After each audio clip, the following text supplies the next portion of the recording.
Tariq, I wanted to film a story saying we're in Ghana, but it's backwards. Why is it backwards? Why is it? It's...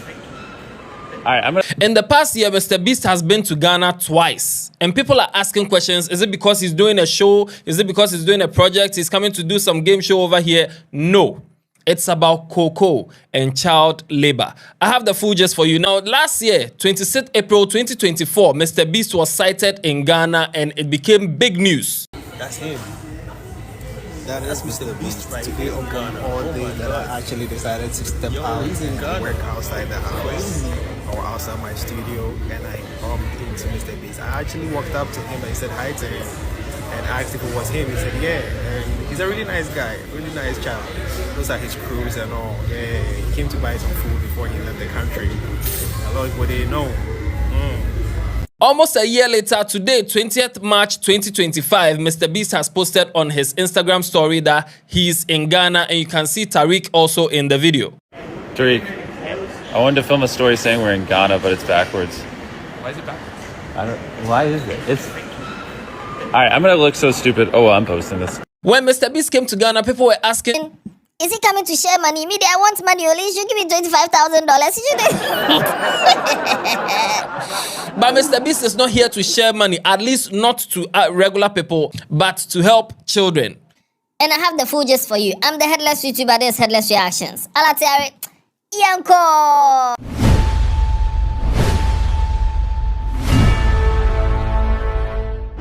So, you know, MrBeast, aside YouTube, has some other businesses, but one business that is so dear to his heart is Feastables. That's his chocolate brand.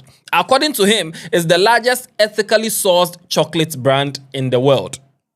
Now, when we say something is ethically sourced, it means the supply chain, how you get your raw materials to do your work, should be ethical.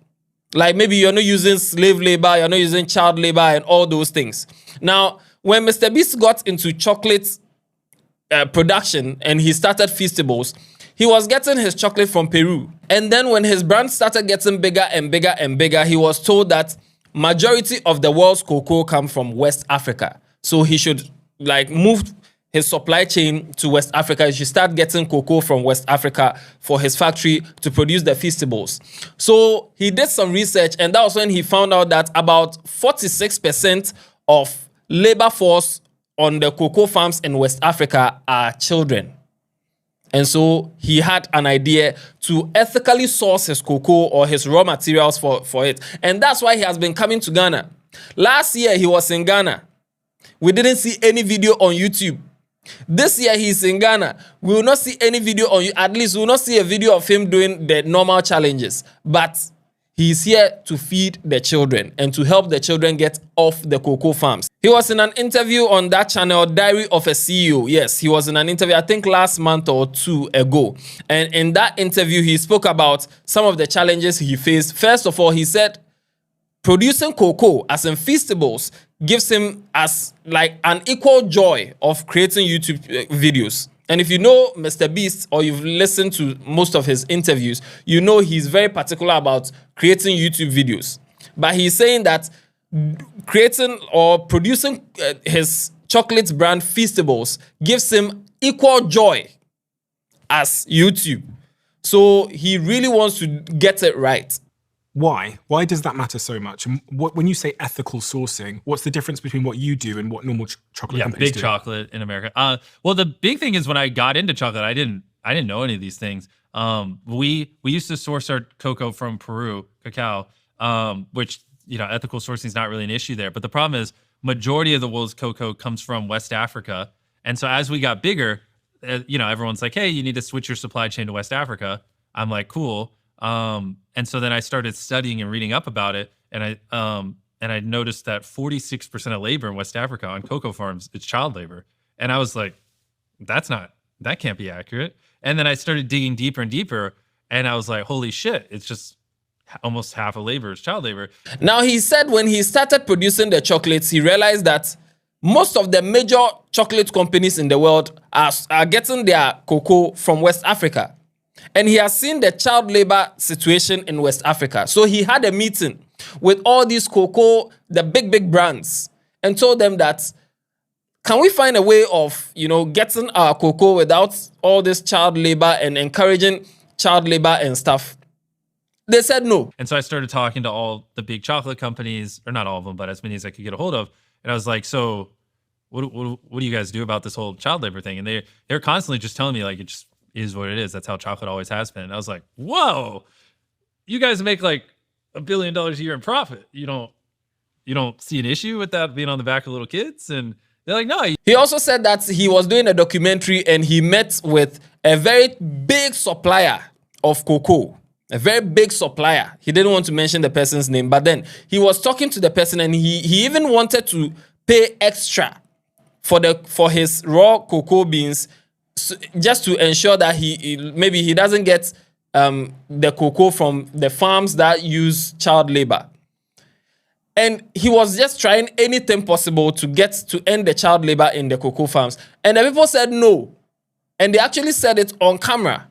And then I have this crazy clip on, because I have a documentary guy, I think you saw him, Jeff, who follows me around. Crazy clip where I'm meeting with like a big, I gotta be as vague as possible because they're gonna murder me if we got time back to them, but like a big supplier, we'll just leave it vague like that.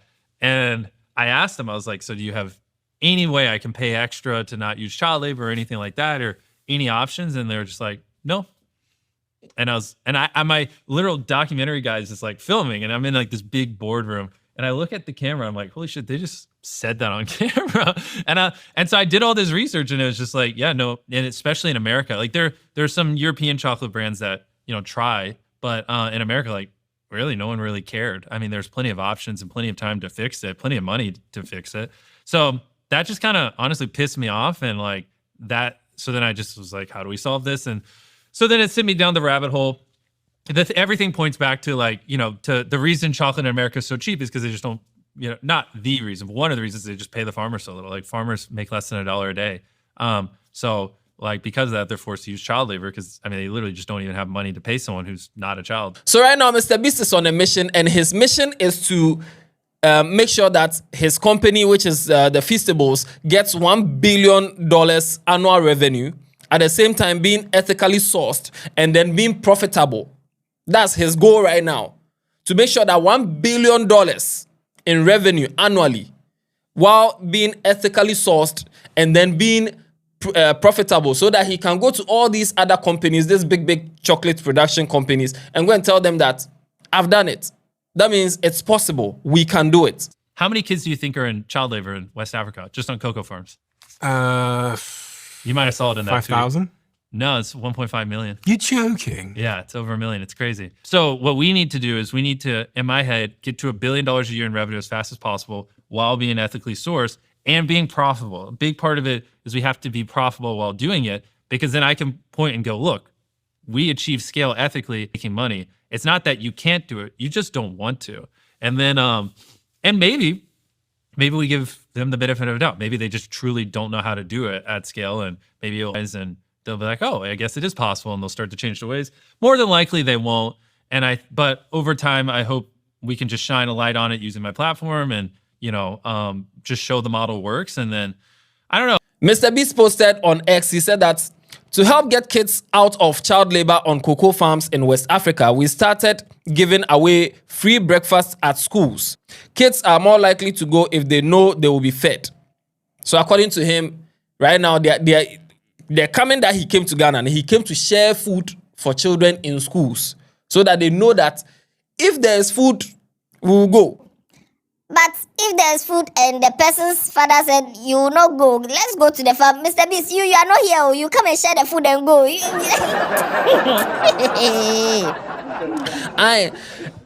He said, and one school's attendance is already up 10% in the first week. Okay, that means he's making an impact. He tweeted again, he said, I'm probably 2,000 to 3,000 hours into learning how I can get as many of the 1.5 million kids in child labor in West Africa off farms and into schools.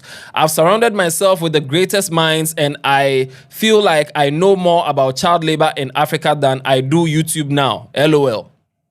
And that's crazy, because the way MrBeast is obsessed about YouTube and he knows YouTube, and he's saying he knows more about child labor in West Africa than YouTube, then it's crazy. No wonder he puts LOL over there because LOL, Ampa. okay. He said, over these next 12 months, I hope to make a lot of progress and bring you all along on for the journey. I fear if someone with my influence can't fix this, no one can. I'm dedicated to this mission. Oh, clap for Mr. Beast, clap for Mr. Beast. Okay. Now, someone came to ask him that, have you visited this area you are trying to help? While what you're doing sounds great, there could be unintended consequences. And Mr. Beast said, I just spent 5 days in Africa at a school meal program. Please, when you are talking, stop mentioning Africa like Africa is one country. Mention the country. I just spent 5 days in Ghana. I just spent 5 days in Nigeria. I just spent 5 days in Togo. People are confused. People think Africa is one country. That's why they think we all look alike. Now, Mr. Beast also posted a video of him with the school children that he's helping. Some of them, you can see that he's creating content also, and it will be on his Beast Philanthropy channel also. And I looked at the children and I realized they don't look Ghanaian. Raise your hand if you know who Kai Cenat is. Oh, wow. A lot of you know who Kai Cenat is. All right, put your hands down. Raise your hand if you know who I Show Speed is. I Show Speed, anybody know? Okay. So just 1, 2, 3. Really? You guys watch Mark Rober? All right, raise your hand if you... Ludwig, not looking good for you. Now, to someone who is not an African, you see this and think, oh, all Africans are the same. But these children don't look Ghanaian. They look more East African. And that's not how Ghanaian kids dress for school. Unless maybe because of the video, they got them some but it doesn't look like Ghana. So now what I think is, Mr. Beast came to Ghana. He left before he posted that video. He's not in Ghana right now. That's what I think. He came to Ghana, took the video, but didn't post it. Left before he posted it. That's what I think. I may be wrong, I may be right. But anyway, share your views in the comment section. So if you see that Mr. Beast is in Ghana, what's he doing in Ghana? This is the second time he has come to Ghana. Is he building an estate? Is he getting some property in Ghana or whatever? No. What he's doing over here is for his chocolate company, and he's trying to get as many kids as possible off the farms, off the child labor thing into schools. And that's why Mr. Beast is in Ghana. So if you see that Mr. Beast is in Ghana, this is the reason. And no. Watch other videos on this channel. Subscribe to the channel if you haven't. Tell somebody about Headless. Yeah, Yapon.